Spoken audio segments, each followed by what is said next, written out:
Hello dear all, welcome to our channel Smart Indian Model School. Smart Indian Model School present Smart Indian EduFun classes. EduFun online classes includes course studies of playgroup to class 12, emotional and communication skills, happiness classes and DIY activities. Hello student, in the last video we discussed about resistance of a system of resistor. Okay, यानी किसी system में या किसी भी circuit में एक से ज़्यादा रेजिस्टेंस है. ओके, सो उनका इक्विवेलेंट रेजिस्टेंस क्या होगा, इस वक्त के अबाउट हम बेसिक आइडिया डिस्कस किए थे. सो हमने क्या बताया था कि कोई भी पर्सन है उनको टू वे में कनेक्ट कर सकता है. कैसे? Series combination and parallel combination. Okay, so series combination के लिए जो इक्विवेलेंट रेजिस्टेंस का वैल्यू था वो लास्ट लेक्चर पर हम डिस्कस किए थे. Okay, series combination of resistor हम लास्ट लेक्चर में डिस्कस कर लिए थे. Okay, now in this video we discuss about resistor in parallel. Okay, और पैरेलल कॉम्बिनेशन ऑफ रेजिस्टर, यानी जब रेजिस्टर पैरेलल में हैं और तब उनका इक्विवेलेंट रेजिस्टेंस क्या होगा. नॉर्मली सर्किट में क्या होता है, बहुत ढेर सारे रेजिस्टेंस लगे होते हैं. सो कुछ रेजिस्टेंस सीरीज़ में होते हैं, कुछ पैरेलल में होते हैं. ओके, सो हम सीरीज़ कॉम्बिनेशन को तो स्टडी किए हैं, अब पैरेलल कॉम्बिनेशन को स्टडी करेंगे. ओके, ऐसा नहीं है कि सारे रेजिस्टेंस सीरीज़ में हो, सारे पैरेलल में हो. कुछ सीरीज़ में होते हैं, कोई पैरेलल में हो सकता है. वो एक ही रजिस्टर में सीरीज़ और पैरेलल, एक ही सर्किट में सीरीज़ और पैरेलल दोनों तरीके के कॉम्बिनेशन हो सकते हैं. ओके, बट फिलहाल हम उसको अलग अलग करके पढ़ रहे हैं. ओके, उससे रिलेटेड एक न्यूमेरिकल प्रॉब्लम हम कराएंगे, सो प्रॉब्लम सॉल्व हो जाएगी. ओके, कह रहा है इफ़ वी कनेक्ट 3 रजिस्टर, हमने 3 रजिस्टर को केस सॉल्व कर रहे हैं हम. ओके, 3 रजिस्टर ले रहे हैं हम R1 R2 and R3 with a battery of B volt. Okay, as shown figure. अगर इस तरीके से हम सर्किट को, किसी भी सर्किट को कनेक्ट कर दें B वोल्ट के बैटरी के साथ 3 रजिस्टर को, then such type of connection of register is called parallel combination of register. Okay, अगर इस तरीके से जैसे हमने फ़ोटो में दिखाया गया है, फिगर में दिखाया है, इस तरीके से अगर हम इनको कनेक्ट करते हैं, सो इस टाइप का जो कनेक्शन होता है उसको क्या बोलते हैं, parallel combination of register. Okay, होता क्या है, in parallel combination the voltage in each register is same and the current in each register is unequal. होता क्या है कि अगर सपोज कीजिए B वोल्ट के बैटरी आपने अप्लाई किया है. Okay, so in each resistor यानी R1 register and R2 register and R3 register have equal voltage difference. Okay, सभी के अक्रॉस जो वोल्टेज डिफरेंस होगा वो क्या होगा, इक्वल होगा. ओके, अगर B वोल्ट का बैटरी आप अप्लाई कर रहे हैं, सो R1 के अक्रॉस भी वोल्टेज ड्रॉप B1 होगा, R2 के अक्रॉस भी वोल्टेज ड्रॉप B2 होगा, B होगा, और R3 के अक्रॉस भी जो वोल्टेज होगा वो V होगा. ओके, बट करंट क्या हो जाएगी, इसमें डिवाइड हो जाती है. सीरीज़ में करंट डिवाइड नहीं होती है, लेकिन पैरेलल में क्या हो जाती है, करंट डिवाइड हो जाती है. सपोज करो यहाँ से पूरे ओवरऑल सर्किट के लिए या बैटरी से I करंट फ्लो हो रहा है. ओके, सो यहाँ पॉइंट पर आपको देख रहे हैं 3 वे हैं करंट को फ्लो होने के लिए. कितने पाथ मिल रहे हैं, 3.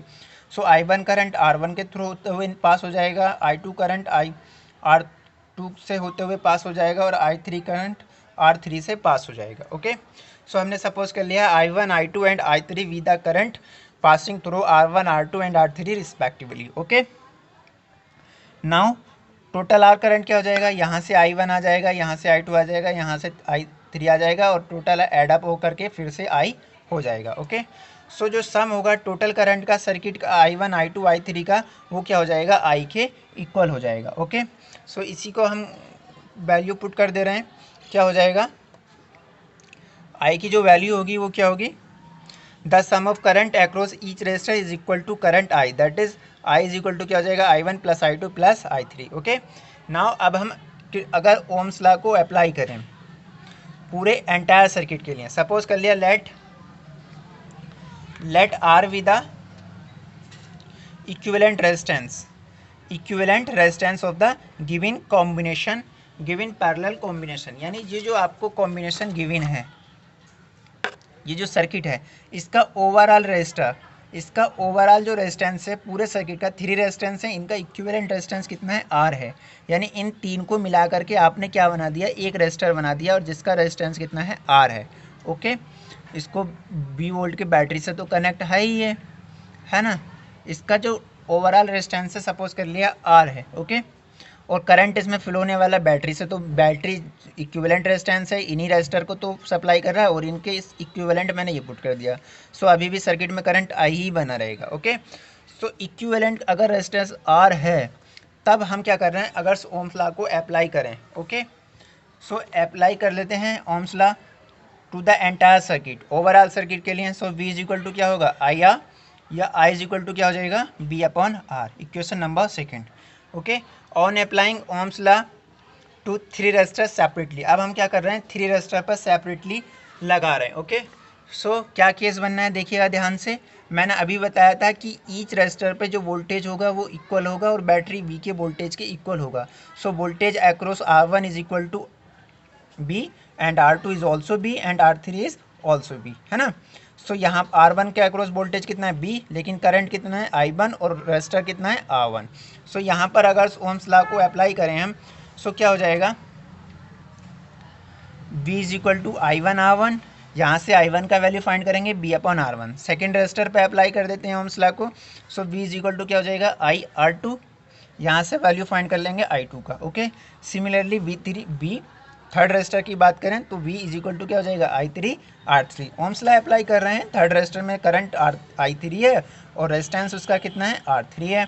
सो वोल्टेज B है तो B equal to IR apply कर रहे हैं, कोई मुश्किल नहीं है। यहाँ से I1 I2 I3 का वैल्यू फाइंड कर लिया ईच रेजिस्टर के केस में, एंड ओवरऑल एंटायर सर्किट के केस में हमने करंट फाइंड कर लिया I is equal to B upon R। इसकी वैल्यू को यानी I1 I2 एंड I3 का वैल्यू को हम पुट कर देते हैं in equation first. Okay, so putting equation first क्या हमारे पास, I is equal to I1 plus I2 plus I3। So I का value I1 I2 and I3 का वैल्यू पुट कर देते हैं।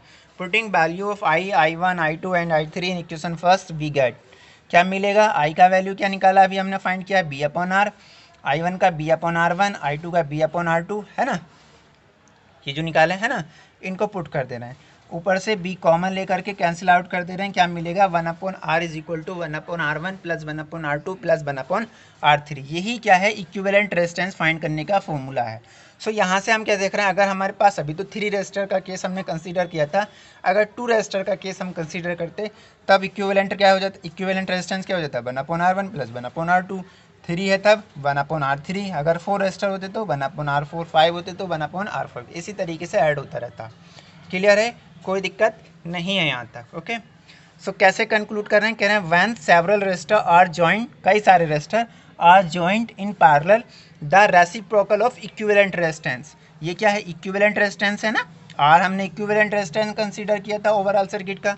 सो the reciprocal of equivalent resistance of combination is equal to sum of reciprocal of each register.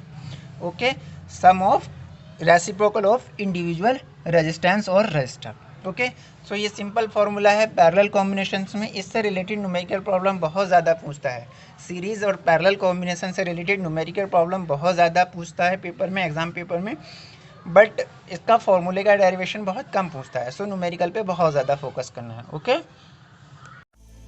यदि आपको हमारा video अच्छा लगा हो तो आगे की वीडियो की नोटिफिकेशन प्राप्त करने के लिए कृपया बेल बटन दबाएं और चैनल सब्सक्राइब करना ना भूलें। Please subscribe our channel of Edufun classes. Thank you for watching.